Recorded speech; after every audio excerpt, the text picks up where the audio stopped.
anybody heard this comment made today that everybody is the same in John McCain's eyes?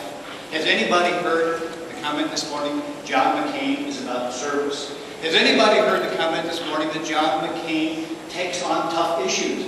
Has anybody heard the comment this morning that John McCain did not go out and find somebody to compliment his ticket who was satisfactory or acceptable to a different group other than what he represents? No, he went out and found a maverick.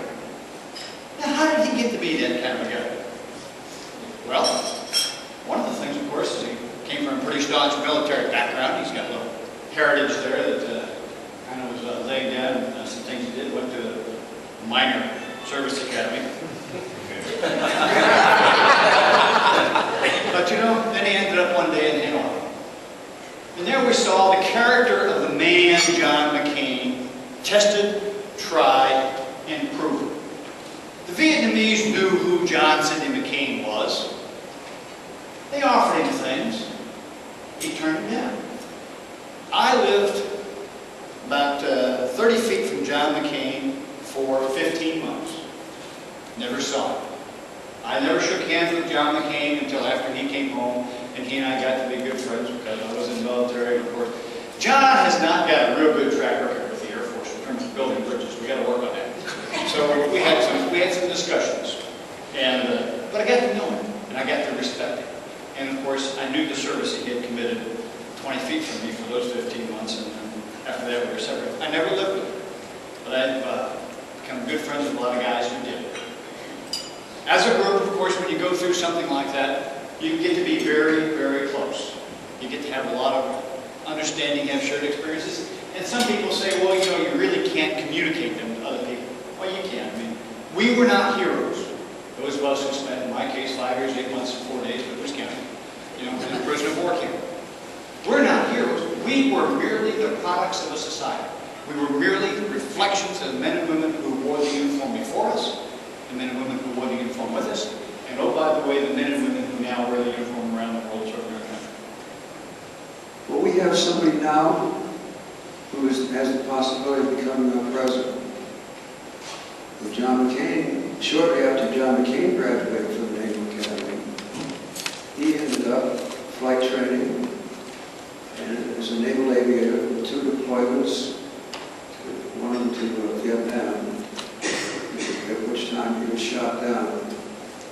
Now, John was only one of a number of people who would respond to the call for duty. And I was a carrier aviator as John was, so I know what he went through with his training, type of operations on a carrier, out there in the Tonkin Gulf, and it was a pretty grim time. We weren't necessarily looking to prevent a third world war, but we were certainly looking to protect a small country from being enveloped by a larger enemy with no telling what kind of consequences after that. But John was shot down, as you know. I'm pretty sure almost everybody here knows the circumstances. He was fortunate that we even survived the crash that resulted from his being shot down. And he was very close to death as a prisoner. He was beaten up badly by the natives who picked him out of this small lake that he had ended up in. But then he showed his real mettle as a courageous guy and a real patriot who had a strong feeling about being an American all throughout that time that he was in prison. I wish that every one of you would have an opportunity to read not necessarily his book, but there are a number of them written by prisoners of war to describe the circumstances that they lived through. Sometimes as long as 7 years. I can't imagine going through what they did even for a couple of days or a week.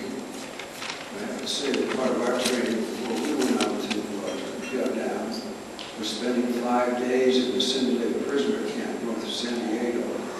And it wasn't no fun. But we knew damn well that a couple of days after we started this prison training that we'd be out. But can you imagine as long as 7 years, being not only deprived of almost every necessity he had, but being beaten almost every day, worried whether you're going to live. Well, John McCain went through that and went through it well. He had the support of a very unusual